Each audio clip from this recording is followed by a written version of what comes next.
É isso aí, pessoal. Vamos aqui para mais um vídeo do canal. Agora eu vou falar sobre um assunto interessante que às vezes algumas pessoas falam e eu tendo a achar que não, que é a questão da gente estar muito cedo, né? Eu acho que eu estou atrasado porque eu fiz eu entrei, né, nesse mundo há muitos anos.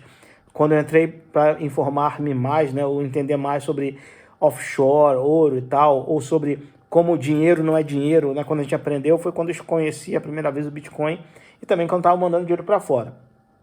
Só que eu meio que desconfiava. Então aquela dúvida que todo mundo tinha, sabe? Ah, isso é um scam, uma pirâmide, não sei o quê, é um meio de pagamento útil e tal.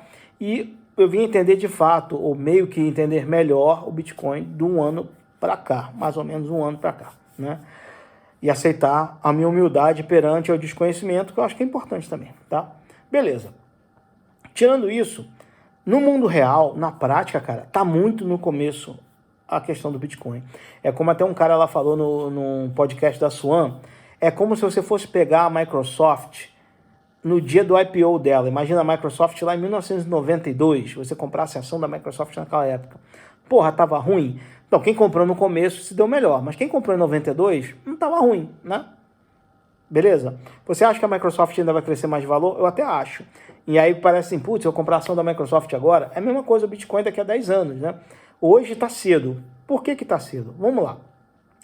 Essa vez agora, já 2024 foi o ano que o Bitcoin de fato entrou no meio institucional, né? Teve alguns ETFs aí, teve um na Holanda ano passado, mas era um ETF tipo que tem no Brasil, que é um derivativo de Bitcoin, não tem Bitcoin de verdade ali por trás. Teve um no Canadá, que realmente é tipo esse do americano, que tem Bitcoin por trás, mas o Canadá é um mercado pequeno. Teve uma subida de preço depois do ETF do Canadá, teve, mas não é o suficiente, né?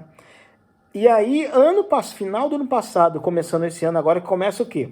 Primeiro, os ETFs da BlackRock e companhia, comprando com Bitcoin, né? Back spot, né? Ele é backed por Bitcoin, né? E compra valor spot. Todo dia eles fazem o settlement no fim do dia. Outra coisa, os primeiros fundos de pensão que tem Bitcoin, BTC mesmo, não é ETF não. O primeiro foi lá o dos bombeiros de Houston e um outro foi do estado de Wisconsin. Os caras, né, através do Nakamoto Portfólio, lá que o Rafa Zaguri criou, cara, você consegue demonstrar fácil para um malandro desses aí, gestor de fundo, que tipo, não é que ele vai pegar o fundo de aposentadoria e botar 100% em Bitcoin, não é isso. O cara tem lá um portfólio, porque lembrando, o cara tem que pagar as pensões, né? Então o cara tem a proposição tipo assim, olha só, ao invés de você ter 40% de bond, né, de título público, bota 35 de bond, ou 37, sei lá, e bota esse restinho de percentual em Bitcoin e deixa ver qual é, entendeu? E quem fez isso no ano passado, começou acho que foi em 2023 mesmo, o cara já teve 150% de crescimento nesse pedacinho, né, que tinha Bitcoin. Então é quando o Bitcoin começa de fato a entrar no meio institucional maior. Quem começa, a Michael Saylor começa, mas é outra história. Tipo, ele foi chamado de bobo da corte por uns bons anos. Agora que começou a subir absurdamente, agora ele é chamado quase toda semana para ir na NBC, essas paradas assim, né? Mas até ano passado ele era esculachado. Ele tava pegando empréstimo, né? Perder de vista para ficar comprando Bitcoin. Todo mundo, que otário. Agora o cara tá entrando lá no SP500, porque a empresa dele cresceu única e exclusivamente porque tem Bitcoin. Além disso, tem os ETFs, tem esses fundos de pensões que estão indo para o ETF. Além disso, a mineração do Bitcoin já é uma coisa assim, que é um nível industrial absurdo, né, cara? E além disso, além de ser um nível industrial absurdo, tá gerando um excesso de energia. Como assim? Por exemplo, em alguns países, quando é legalizado, porque se você fechar as portas, o que acontece é ao contrário.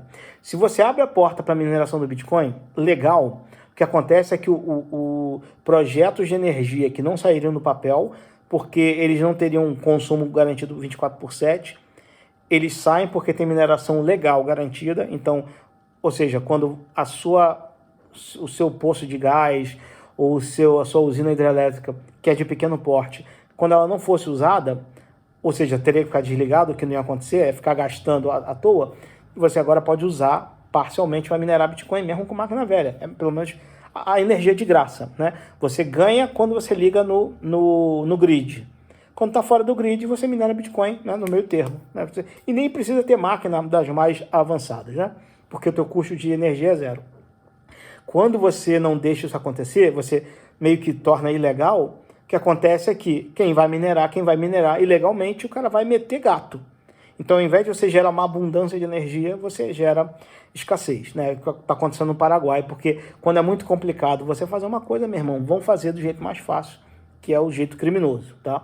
Deixa as pessoas fazerem do jeito certo, deixa criar abundância. Sem negócios não tem abundância, beleza? Então a mineração do Bitcoin ela já está assim no nível absurdo. O reino do Butão, eu não sabia disso, o reino do Butão, lá um daqueles lá do Himalaia, eles estavam já minerando 100 megawatts. Quando fala minerando 100 megawatts, é porque não é em Bitcoin, né? É que eles fazem a conta por energia. Tem muita gente que faz assim. Minerando 100 megawatts de Bitcoin, em Bitcoin, né? E eles vão passar a minerar até o ano que vem 600 megawatts, né? Aí qual máquina que vai ser, não importa. Os caras têm 600 megawatts para jogar, ó. Porra, isso aí por baixo são 2.000 máquinas. 600 megawatts são 2.000 máquinas no geral, que é mais ou menos 3.000 watts uma máquina profissional lá, uma S21, S21 é 3.700, né? Uma S19 XP, é tudo assim, 3.000 e pouco, 3.000 e pouco, depende. Então é pesado. Fora outros países, né? Oman está investindo em mineração estatal, tá? Oman, Dubai acho que também tem. Então, tem vários aspectos do Bitcoin que são indústrias, né? O Bitcoin está se tornando uma indústria cada vez maior. Lembrando, gente, até esse momento, as empresas de ASIC, elas ainda estão na sua primeira geração de qualidade. Por exemplo, até um cara lá, esqueci agora o nome da fabricante americana, que falou que é um absurdo, que hoje é aceitável que a taxa de 5% das ASICs saiam da fábrica com defeito, e isso é normal.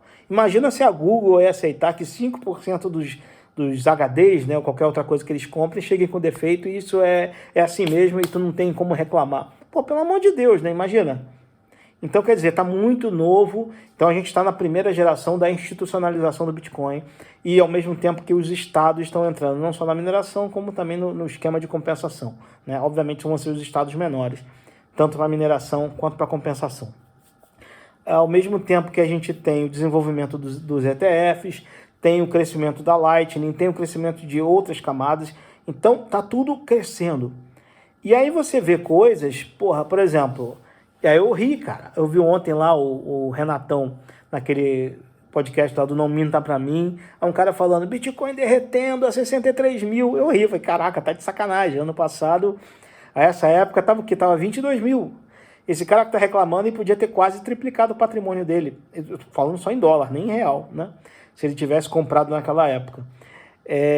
Mas, obviamente, quem comprou naquela época, a menos que você, comprou para comprar um carro, entendeu? Não vai fazer isso, né? Você vai querer juntar o patrimônio.